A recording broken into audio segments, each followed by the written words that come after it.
seguimos analizando. Gracias por los mensajes, tengo muchos mensajes. Gracias por la audiencia, gracias por las sugerencias. Gracias también, por supuesto, por las recomendaciones para el análisis. Tenemos mensajes, por ejemplo, de Alexis Rivadeneira, muchas gracias, la unidad es importante, nos dice Alexis. También tenemos mensajes de Edith Cedeño, buenas noches Radio Pichincha, saludos desde Manabí. Tengo mensajes desde el barrio La Magdalena en el sur de Quito que nos dicen que es importante hablar de la unidad sin pelearnos ni tampoco insultarnos. También Edgar nos dice, no tenemos ninguna posibilidad de ganar si es que no se une la izquierda. ¿Cómo es posible que sigamos en esta lógica? Pero bueno, de estos hay varios mensajes, les agradezco muchísimo por la atención y por la sintonía también. Estamos aquí ya, Mireya Pazmiño y Mauro Andino. Les estaba preguntando fuera de cámara cómo les presento, como candidatos, precandidatos, candidatos, nominados, etcétera. Pero bueno, lo importante es que son gente que piensa, que analiza y quiere el país. Bienvenidos, Mireya, qué gusto tenerte acá, ¿cómo estás? Gracias, Orlando, igual un saludo a todos los ecuatorianos. Contenta de estar hablando de estos temas muy importantes. Pero tú sí estás nominada candidata, sí, por la provincia de Bolívar. Así es, el presidente Rafael Correa me invitó a participar y estoy de candidata para la asamblea en la provincia de Bolívar. Bueno, ¿y tú, Mauro, candidato a la presidencia o no? Ya no, porque es raro que no todavía, Orlando, pero quién sabe algún momento. No, ante todo un saludo cordial, gracias por la invitación, Orlando. Igual el gusto de compartir con Mireya y por supuesto con toda la audiencia. ¿Pero te gustaría ser candidato, sí o no? Sí, ¿por qué no? Vamos a ver qué es lo que sucede durante los próximos días. ¿Y por qué organización te gustaría ser candidato? No se adelante, que no hemos venido a hablar de mí, sino que hemos venido a hablar de la unidad de las izquierdas. ¿Pero te gustaría o no ser candidato, por ejemplo, de la Revolución Ciudadana, de Pachacuti, de quién? No coma ascos, espere un momento. Está bien.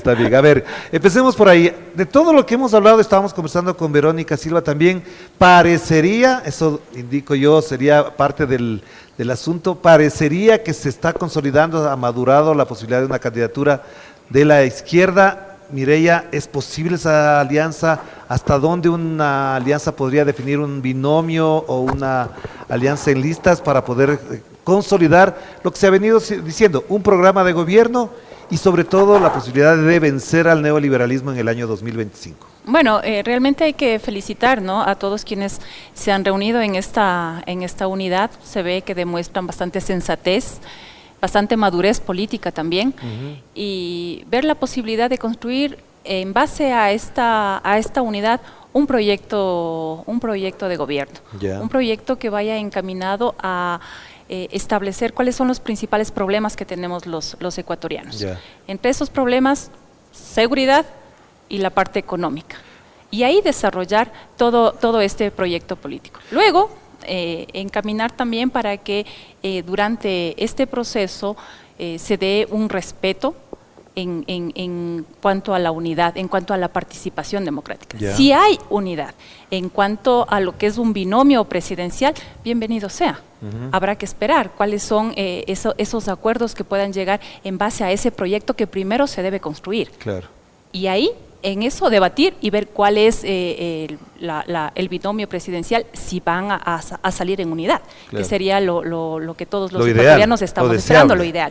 Pero si no hay un acuerdo, una alianza de binomios entre los partidos de izquierda, debemos nosotros esperar, ¿no?, hasta el 30 de agosto. Claro que sí. Si no, pasar a la siguiente fase, el respeto en cuanto a la democracia, y en segunda vuelta, que sería lo ideal también, que todos estos, en base a proyecto, den ya su apoyo, su respaldo a la candidata del progresismo, las fuerzas progresistas, la fuerza de izquierdas, den ya su apoyo a quien pase a la segunda vuelta, a la candidata que pase. Pero Mauro, en función de lo que estamos conversando, ¿cómo ves, cómo analizas el panorama de lo que está pasando en estos momentos en el país, considerando dos factores? Y le decía a Verónica Silva, además, un factor muy importante: no es posible ganarle al neoliberalismo en segunda vuelta si es que no hay una unidad de las izquierdas. Eso es un factor que está latente. Y segundo, esa unidad no solamente puede ser en base a nombres, sino a compromisos y a elementos fundamentales de carácter programático.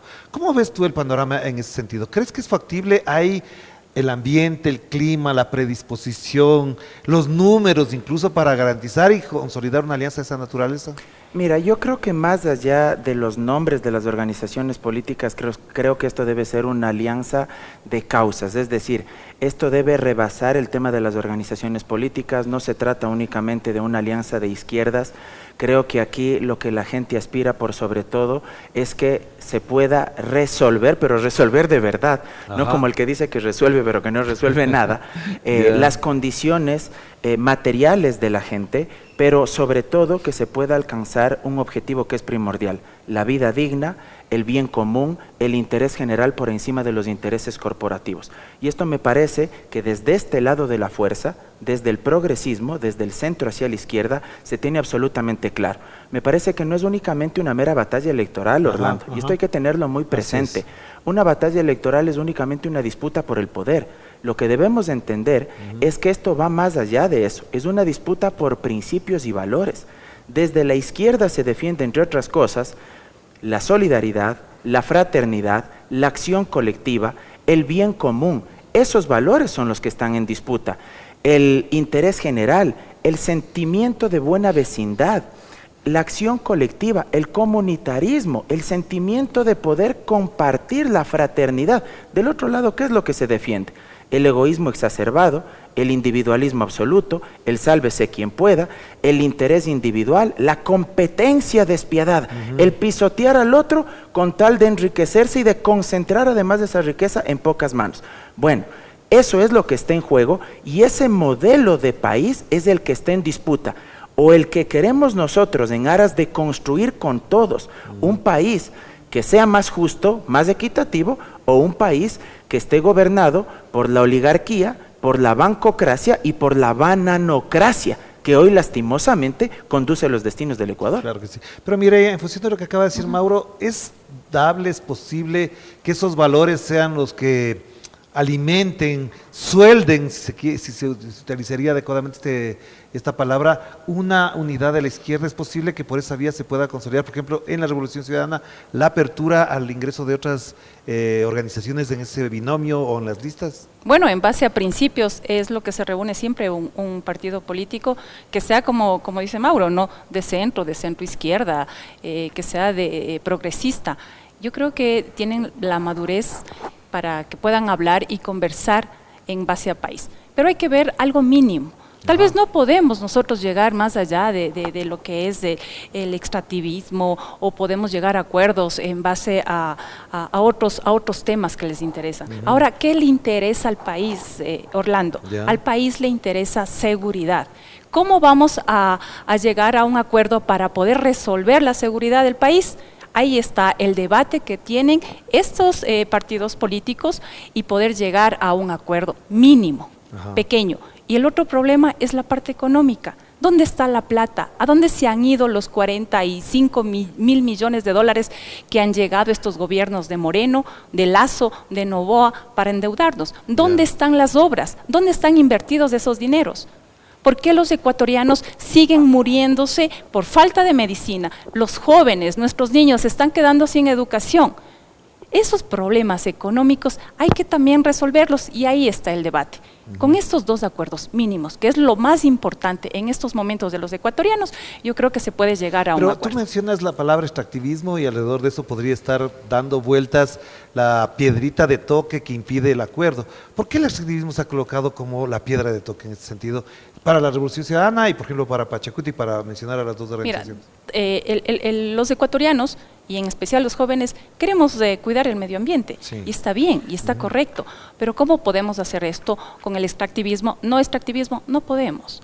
Tenemos una realidad. Eso será en el futuro, hacer un programa, un proyecto para ir quitando al Ecuador del extractivismo. Sí, y mientras tanto, décadas, sí, ¿no? Mientras tomará 4 años. Claro que sí, nosotros tenemos que ser realistas. Y ahora, en este momento, necesitamos presupuesto y necesitamos llevar un control de cómo están siendo asignados esos contratos, esos pozos petroleros. Eso tenemos que hacer un proceso de fiscalización y una revisión a todos esos contratos. De acuerdo. ¿De dónde va a venir el presupuesto? Necesitamos dinero, necesitamos plata. Y ahí tememos también un debate, que sentar un debate y ver la realidad de los ecuatorianos. Entonces, no podemos perdernos. Mauro, si es que este es uno de los temas complejos, las líneas rojas, dicen otros, ¿hasta dónde es un pretexto para la no unidad. Porque yo escucho voces de gente que dice, ese es un pretexto porque más allá de lo que decida uno o el otro, la realidad del Ecuador es mucho más grave que aportar o no a la economía desde el extractivismo. ¿Cómo miras desde el análisis político esta realidad, este óbice que está ahí jugándose? Mira, a ver, yo creo que es indiscutible que todas las organizaciones políticas legítimamente tienen intereses y quieren disputar el poder político.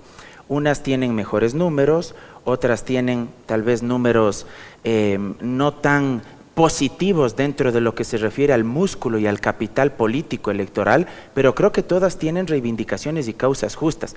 El momento histórico es de tal magnitud y de tal envergadura que requiere, por supuesto, la unidad de todos y de todas, y también exige sacrificios y renunciamientos por parte de las distintas organizaciones y de las distintas vocerías políticas desde el centro hacia la izquierda.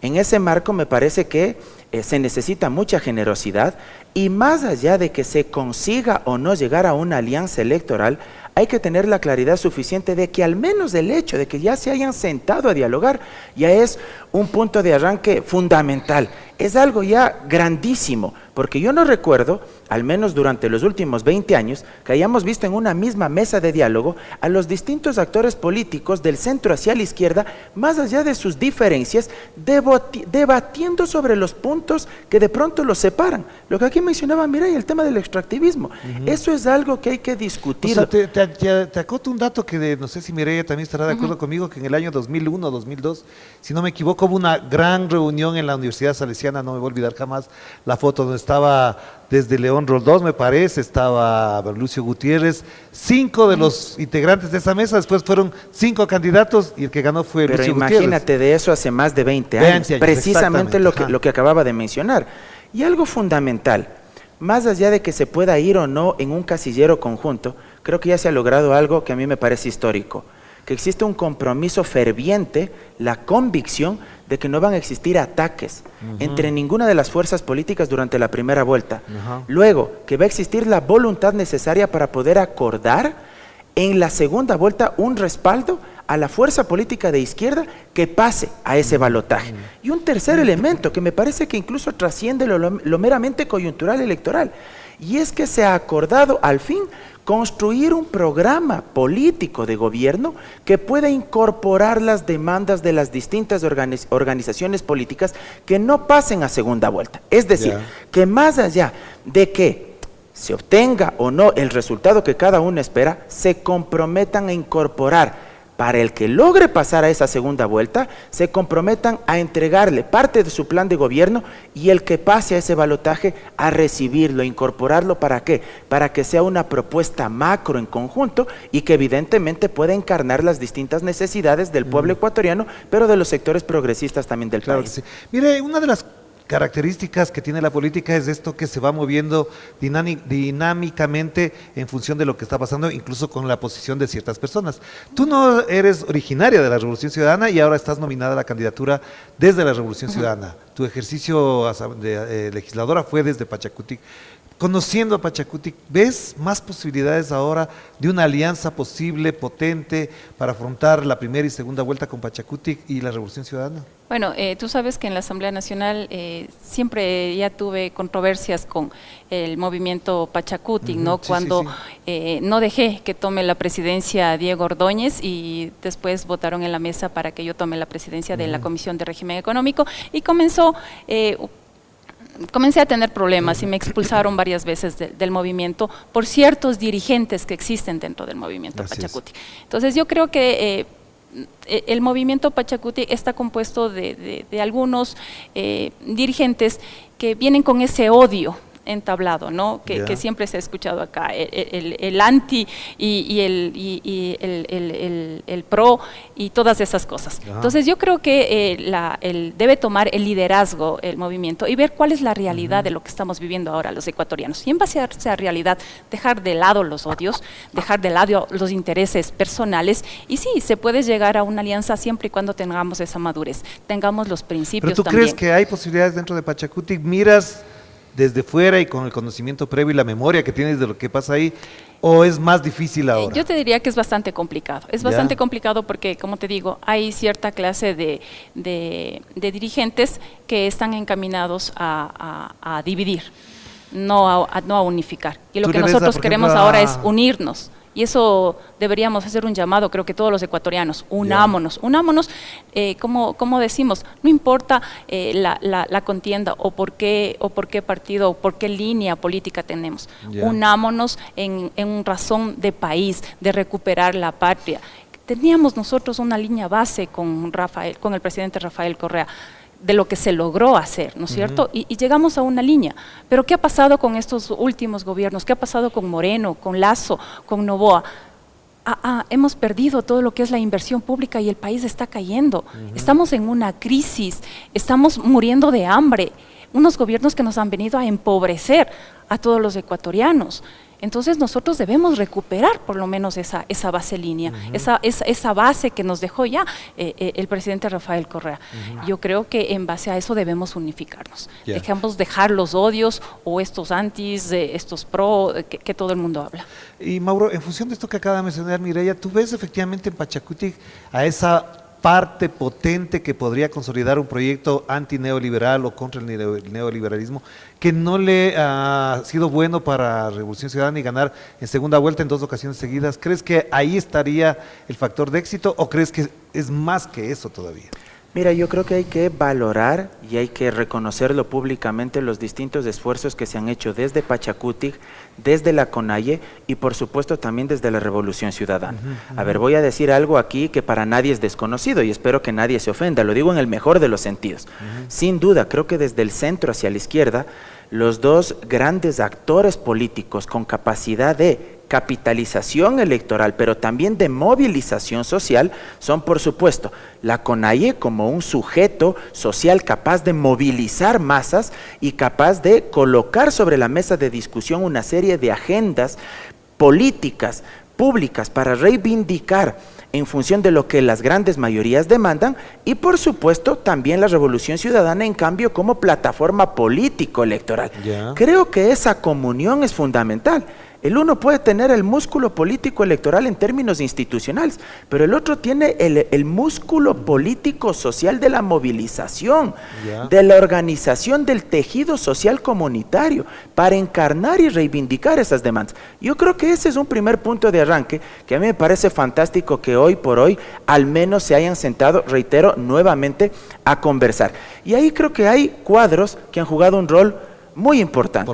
Por ejemplo, desde Pachacutic y desde la CONAIE yo creo que la generosidad con la que ha actuado Leonidas Issa, Guillermo Churichumbia, Pauqui Castro me parece que es fundamental. Del lado de la Revolución Ciudadana, Andrés Arauz y Luisa González. Yo creo que hay que valorar esas cuestiones. Ahora, también hay que decirlo, creo que sí falta a veces por parte del presidente Correa un poquito más de... Bueno, sabemos cómo es el estilo del presidente Correa, pero tal vez un poquito más de serenidad, de prudencia en el ejercicio de la vocería política, porque si estamos en medio de esta vorágine tan difícil que ha sido al menos sentarse a conversar, bueno, cualquier palabra, cualquier frase que sea subida de tono, puede también propiciar que esto se vaya un poco estancando. Entonces, creo que hay que valorar los esfuerzos que han hecho la mayoría de cuadros y también hacer un llamado a los No, de hecho hay una mesa técnica, ¿no? Hay una mesa técnica que estaba planteando. Lo de Arauz, lo de Pauqui Castro, lo de Luisa, lo de Leonidas, y eso, yo creo que eso es fundamental. Y también las otras organizaciones políticas, y por eso yo decía que se entienda bien, no lo digo en sentido peyorativo, que de pronto no tienen el mismo músculo político, electoral, social, pero que también se han sentado de forma desprendida. El Partido Socialista, Centro Democrático, Reto, es decir, han dicho, bueno, estamos aquí para poner nuestro granito de arena y poder construir una agenda que reivindique las grandes causas nacionales. Aquí Mireya ya ha enumerado algunas cuestiones que me parece son fundamentales. Por ejemplo, el tema de la inseguridad. Creo que ese va a ser el gran eje de batalla durante esta contienda, pero aquí nuevamente entramos en lo que yo mencionaba en mi primera intervención. Esta no va a ser una disputa meramente electoral por quién gana el poder, sino de principios y de valores. Del otro lado, ¿qué te van a ofrecer para combatir el tema de la inseguridad?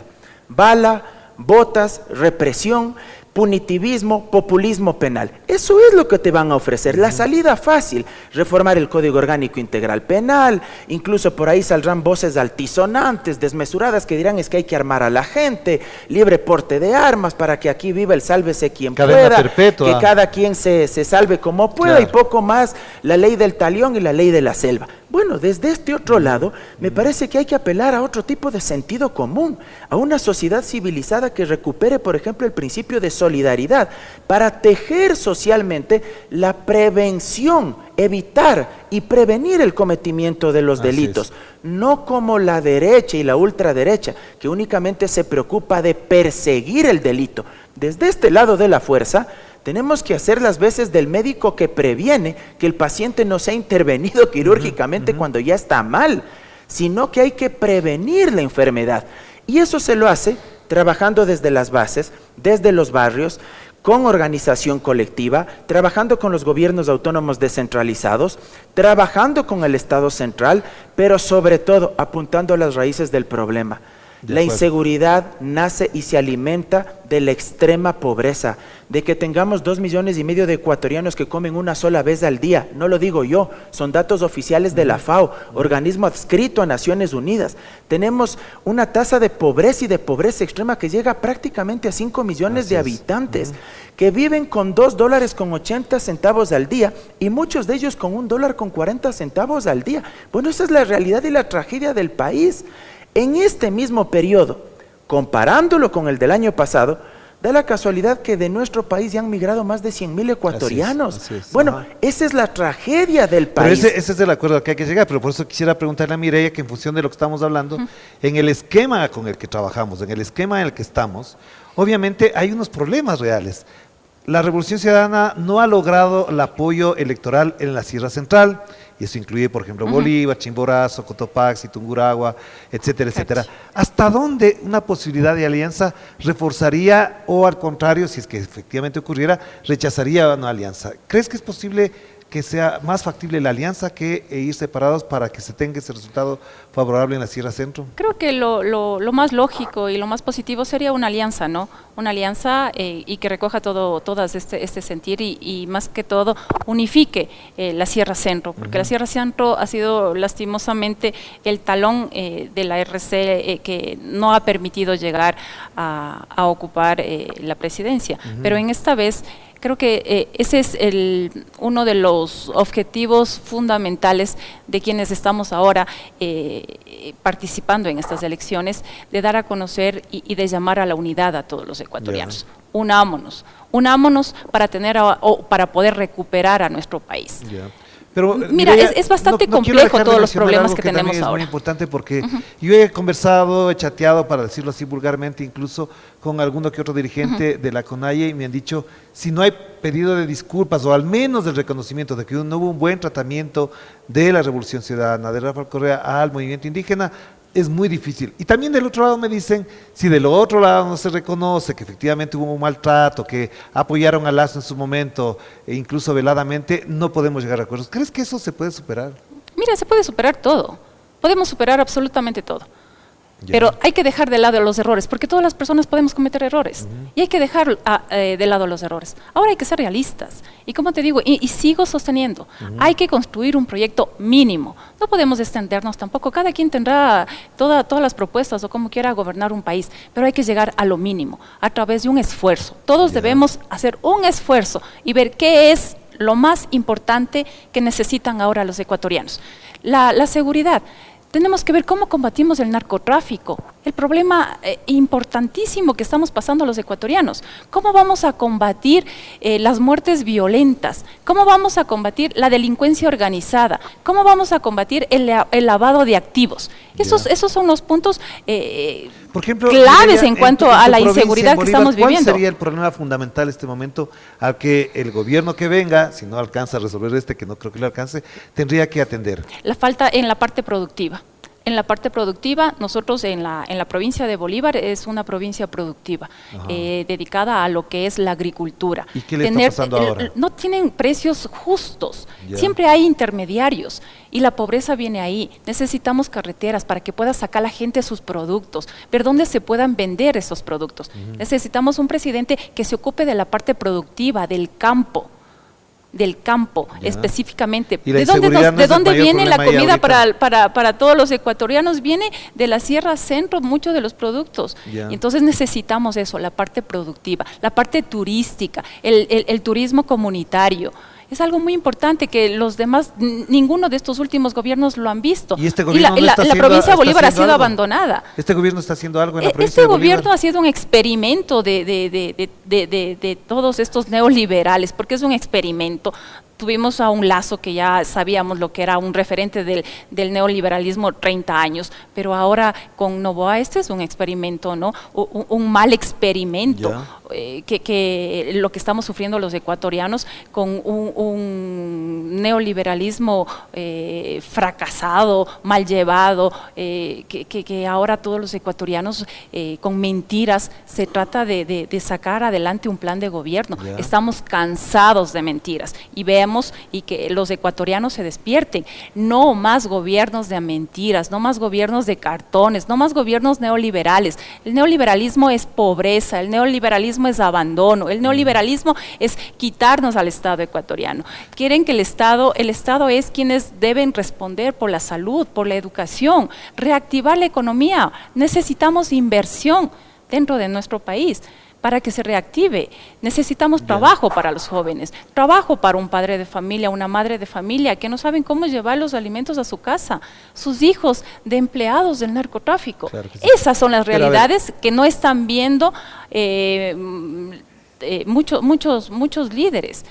Hay que reconocer el liderazgo de cada uno de los representantes de los partidos políticos, hay que reconocer el liderazgo que tiene Leonidas Issa como luchador social. Exacto. Hay que reconocer que Rafael Correa es el principal referente político, líder político que existe ahora en el país, y así de otros líderes, que sí. y que tengan esa sensatez, que tengan esa predisposición de identificar, por lo menos, como le dije, lo mínimo. Tal vez no vamos a llegar a ver los otros problemas que tenemos, pero lo mínimo, por Ya, lo menos, pero seguridad entonces, y economía. Mauro, hay un factor que está siempre dando las vueltas a la hora del análisis y lastimosamente o ventajosamente, eso ya será según quien lo vea, el factor de los jóvenes está ahí. Tú eres joven, tienes relación, digamos, tienes un contacto, tienes una comunicación, digamos, con los sectores juveniles. ¿Por qué apelar tanto a la juventud y apelar además desde herramientas como el TikTok, la banalidad, etcétera, para que estos jóvenes se integren y voten por un proyecto de cambio? Porque lo que vemos, incluso dentro de los análisis, la banalidad, el TikTok, etcétera, parecería que son los resortes con los que se mueven los jóvenes. ¿Hasta dónde esto es el óbice, por ejemplo, para que propuestas como las que acaba de mencionar y críticas a las que acaba de hacer Mireya calen en el electorado joven y se planten frente a una candidatura progresista? Yo creo que hay que partir desde una reflexión. No se trata de destruir las máquinas, sino de apropiarnos de ellas. ¿Y a qué me refiero con esto? Si bien las nuevas tecnologías de la información, las redes sociales, las plataformas virtuales nos permiten comunicarnos, también es verdad, y parafraseando un poco a lo que decía el famoso filósofo polaco Bauman, la sociedad líquida. Sigmund Bauman. Exactamente. Bauman hablaba de la sociedad líquida, o en términos marxistas, cuando él de Marx, el de verdad, no, no el ex compañero del SRI, no Marx Carrasco, persona muy respetable, por cierto. Marx decía, todo lo sólido se desvanece, ¿verdad?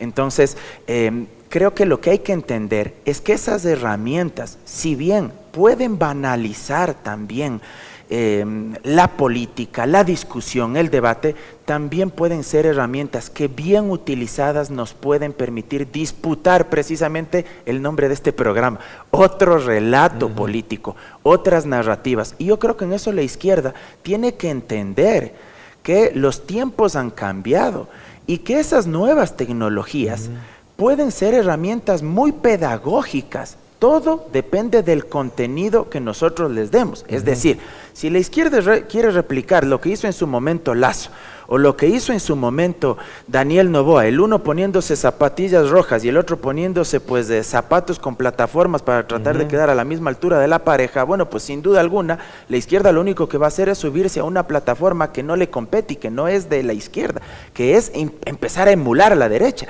De lo que se trata es de generar contenidos como los que yo sí creo fuimos capaces de hacerlo durante la consulta popular de Noboa, cuando nos embanderamos por el no en contra del contrato por horas y en contra de los tribunales internacionales de arbitraje. ¿Para qué? Para evitar precisamente que el país casi que quede a expensas y se someta de las grandes transnacionales y que las élites empresariales de este país al mismo tiempo puedan someter a la clase trabajadora casi para que sean esclavos.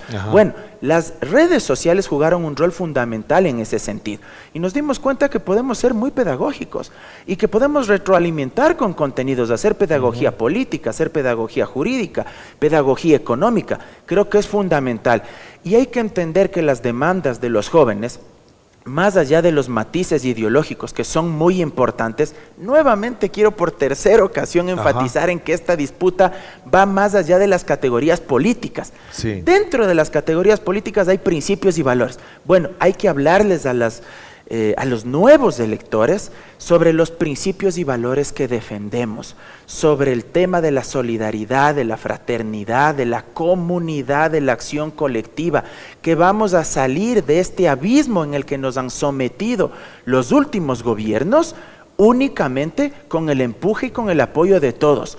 Mientras desde este lado ganar las elecciones implica un matrimonio, un contrato de amor, de afecto, indisoluble con el pueblo ecuatoriano para defender sus intereses, sus causas. Del otro lado, para la derecha, ganar las elecciones es un contrato de negocios. Para eso quieren ellos ganar las elecciones. Bueno, lo están demostrando todos los días. Y por eso es que utilizo esta metáfora. Mientras del un lado existe esa firme convicción y determinación para defender y alcanzar el bien común, bueno, desde el otro lado, lo que se pretende básicamente es firmar un contrato de negocios donde favorezcan únicamente a las familias del 1% más rico de este país. Del otro lado, queremos defender al 99% de ecuatorianos e incluso garantizar los derechos de aquellos que toda la vida se han aprovechado, pero garantizar los derechos no significa que hagan lo que les venga en gana, sino que se ajusten a la Constitución y la ley como todos. Gracias por los mensajes que tenemos, varios mensajes, los principales que hemos recogido. Marisa, Giovanna Cabrera, Pedro, Luisa son muy buenos para alcanzar la presidencia, menciona él. Lenny Benavides, guapísima. Mireya Pazmiño, dígale por favor gracias desde Manabí, así que los piropos ahí van. Fabián Mauro Andino Espinosa, asambleísta nacional por la Unión de las Izquierdas, hasta la victoria siempre, así que ya tienes ya estamos ganando los primeros votos. Sí, más claro, que hiciste la propaganda. Rodrigo Suárez, al Ecuador le encantaría que el doctor Mauro Andino sea candidato por la RC a la Asamblea Nacional, y tengo otro mensaje también. Tenías que haberle dicho al Machi antes. Ya le va a llamar. Claro, y que no sea tan beligerante cuando se hace cualquier crítica en Twitter, pero bueno, ya están las cosas. Ya. Pero bueno. ¿Puedo confesarte algo? A ver. Que nunca más voy a volver a una entrevista, voy a venir a una entrevista previamente habiendo corrido con mi hermano 10 kilómetros en la Carolina. Porque primero que uno viene demasiado caliente, más yo allá también hice 6 kilómetros ahora y estoy más fresquito. Allá de haberse pegado el baño respectivo, no vayan a creer que venía así, pero que además me está dando un calambre este rato, aunque no me lo crean, y le gusta que es verdad que está el calambre. Correr al ritmo del hombre es bastante complicado, ya ven que él es maratonista, claro, pero bueno, son gajes del oficio y nunca me voy a olvidar. ¿Pero aguantas o no aguantas la entrevista? No, sí aguanto, sí aguanto ya. 7 minutos más. No, tranquilo, sí aguanto, pero para que quede para las actas y para la anécdota. Edu, ya no puedes jalarle así a tu hermano, por favor. Mireya, te quería hacer una pregunta porque nos quedan ya pocos minutos también, pero hablaba de los jóvenes, pero también hay un factor que ha pesado mucho en la determinación a veces del voto a favor o en contra de la Revolución Ciudadana, y es el voto femenino. Ahí hay discusiones de un orden diverso. Unos hablan que hay un machismo dentro de la RC, otros dicen que no, que la representación de Luisa no alcanza para tener el voto de las mujeres. ¿Cómo miras el comportamiento femenino a favor de una candidatura de la Revolución Ciudadana, o en alianza o por separado? ¿Cómo ves ese factor? Bueno, yo creo que los medios de comunicación son fundamentales, ¿no? Y ahora hemos visto unos medios de comunicación, los grandes medios de comunicación, que tratan de llevar de una manera equivocada la figura de una mujer. Últimamente hemos sufrido mucha violencia política. Recuerda tú, Orlando, en la Asamblea Nacional cuando estaba confrontando al gobierno de Lasso, cuando estaba en esa pelea, y Mauro, que formaba parte también ahí de ese equipo, la violencia que sufrí, las amenazas, eran realmente fuertes, ¿no? Algo que querían doblegarme, pero bueno, creo que las mujeres tenemos esa fortaleza, esa valentía de continuar. Y yo veo que tratan de llevarle a mal. Mira el gobierno que tenemos ahora, este gobierno, la violencia que le está haciendo a la vicepresidenta, la violencia que ha hecho a las demás mujeres también. Y yo creo que ahora debemos apoyarnos todas las mujeres, más aún teniendo a una candidata a la presidencia mujer que nos va a representar, que nos va a hacer visibles ante la lucha de otras mujeres, de madres de familia, de jóvenes, de niñas que han sido abusadas, que han sido violentadas, que no les dan oportunidades. Yo creo que ahora las mujeres vamos a reflexionar de cómo hemos estado votando. ¿Cuál sería la propuesta particular con la que se pueda dialogar, hacer el otro relato también político electoral con el sector femenino, que además es casi la mayoría de los votantes también ecuatorianos y ecuatorianas? Recuperar la dignidad de la mujer, reconocer la lucha de la mujer y la resistencia de la mujer. Desde la Asamblea Nacional, igual, todas las asambleístas que lleguemos a la Asamblea Nacional, trabajar por la mujer, trabajar para que no haya tanta violencia de género también, ver y pelear por ese presupuesto que ha sido recortado ahora en este gobierno al Ministerio de la Mujer, cerca del 23% de recorte, ¿sí? De 17 millones pasó a 13 millones de dólares, y era ese presupuesto para luchar contra la violencia a la mujer. Entonces, creo que nosotros, ese es el diálogo, ¿no? Luchar contra la mujer, hacerle más visible a esa lucha que ha tenido. ¿Luchar contra la mujer o a favor no, de la violencia? A favor de la mujer, Orlando, por favor, en favor de las mujeres, en favor de los niños. Tal vez, perdón de la emoción, ¿no? De nosotros, tergiversando lo que se está. Quiero hacerte una pregunta que es clave, porque también es cierto que la crítica que se le hace a la candidatura de Luisa González o de una mujer es que este país, siendo machista, no vota por mujeres. ¿Cómo responder a ese criterio que se instala en ciertos sectores? Pues, no, una mujer no puede ser presidenta. Verónica nos hablaba, por ejemplo, de Claudia Sheinbaum. Efectivamente es una muestra de que un país machista como México ha elegido a una presidenta como Claudia. ¿Qué mensaje tendríamos para los ecuatorianos y las ecuatorianas en función de lo que acabo de comentar? Mira, las mujeres somos de resistencia, somos de lucha, y al mismo tiempo también creo que tenemos esa capacidad de trabajar con amor, de trabajar con más sensibilidad, ser más sensibles a todo lo que está pasando en el país, acoger, llamar a la unidad siempre con ese cariño, con ese calor. Disculpa que te diga eso, pero creo que en las mujeres no ha habido mucha corrupción. Sí. No hay corrupción, no nos pueden venir a tratar de convencer o de llevar por un camino equivocado. Siempre la rectitud, creo que también con una sonrisa sacar adelante cualquier proyecto que se proponga, en este caso sacar adelante al país, recuperar nuestra patria. Es el propósito que Entonces, la última pregunta, Mauro, para ti, en función de lo que conversábamos con Verónica Silva. ¿Hasta dónde tú, desde tu perspectiva política de análisis, ves que la campaña será tan dura o tan difícil si tenemos un gobierno en funciones? El presidente Correa, cuando lo entrevistaba esta semana, decía, es la primera vez que nos enfrentamos a un presidente en funciones en una campaña electoral, pero por la otra parte es la que más me preocupa, es decir, el aparato gubernamental y el aparato económico está girando alrededor de elevar la imagen y sostener una imagen del presidente, con ministros ahora candidatos, con una candidata a la vicepresidencia que también es funcionaria pública.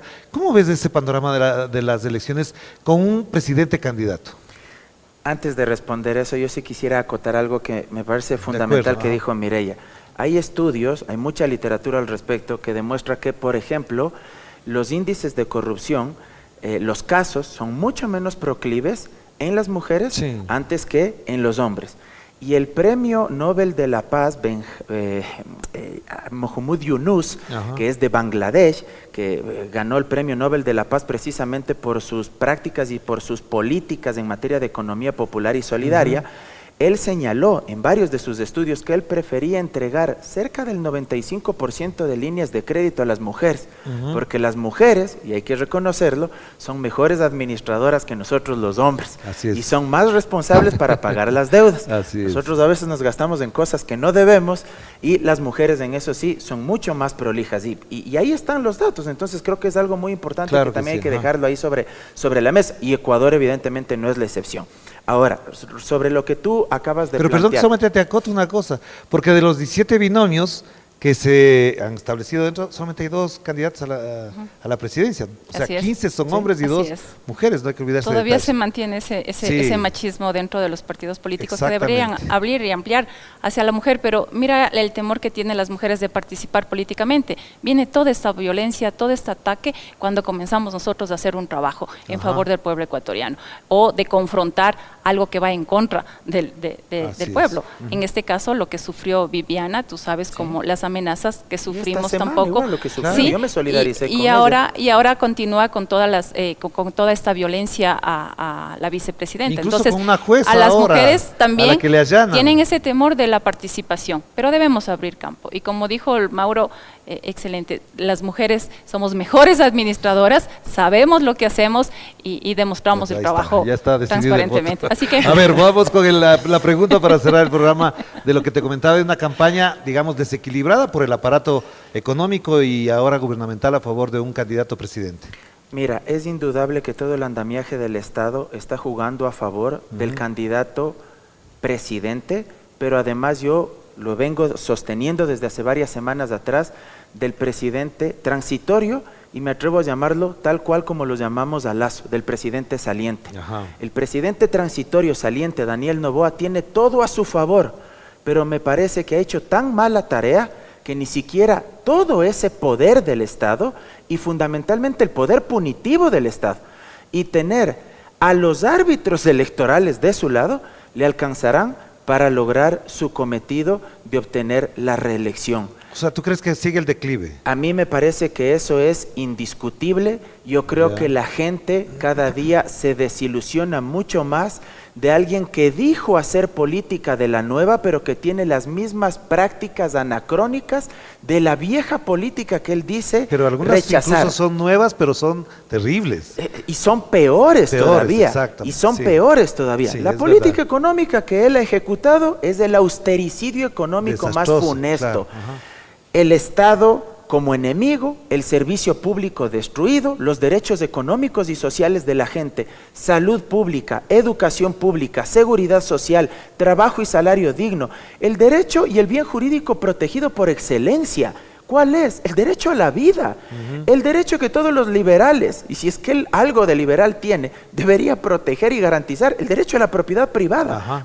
Ninguno de esos derechos están garantizados porque este gobierno ha sido incapaz de ejecutar las políticas públicas que permitan alcanzar esos grandes objetivos. Y por el contrario, que han demostrado una vez más las élites financieras y oligárquicas de este país, que ellos velan por sus intereses.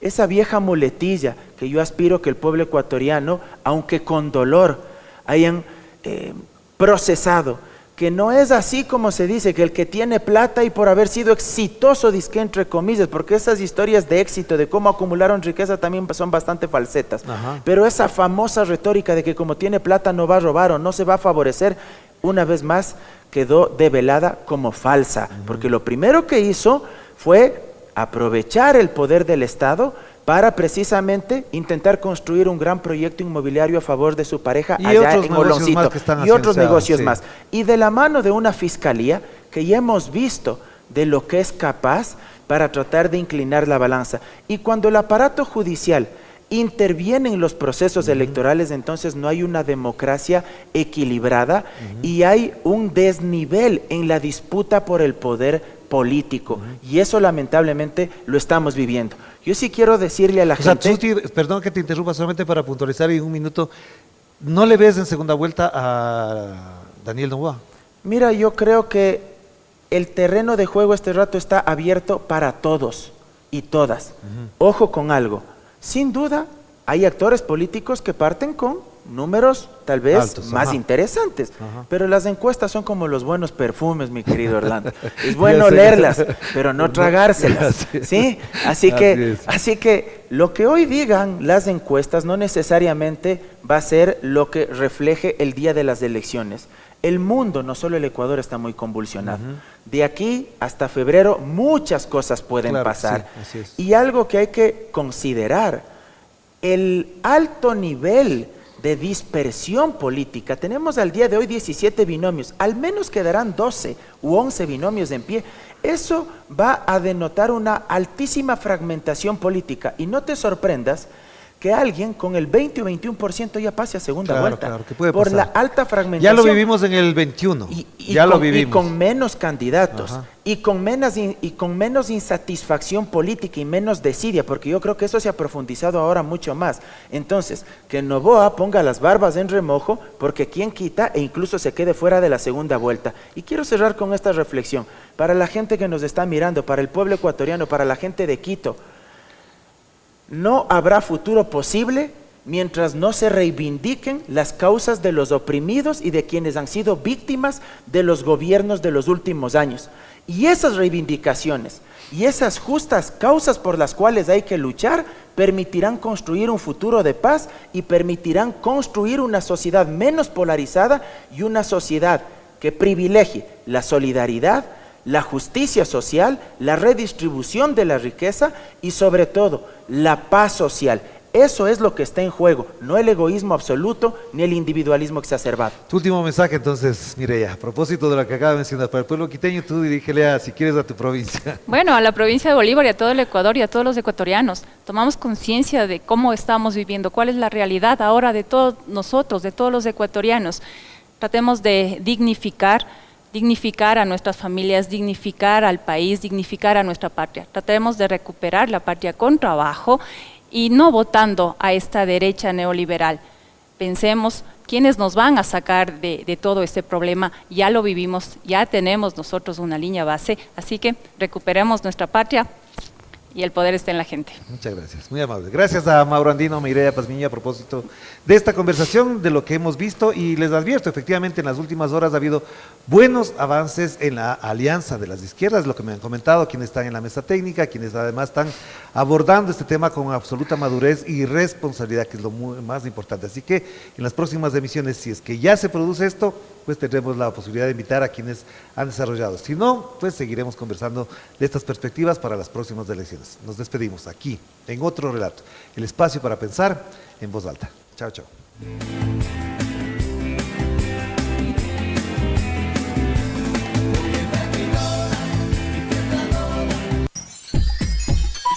Programa clasificación O, de opinión. Categoría A, apto para todo público.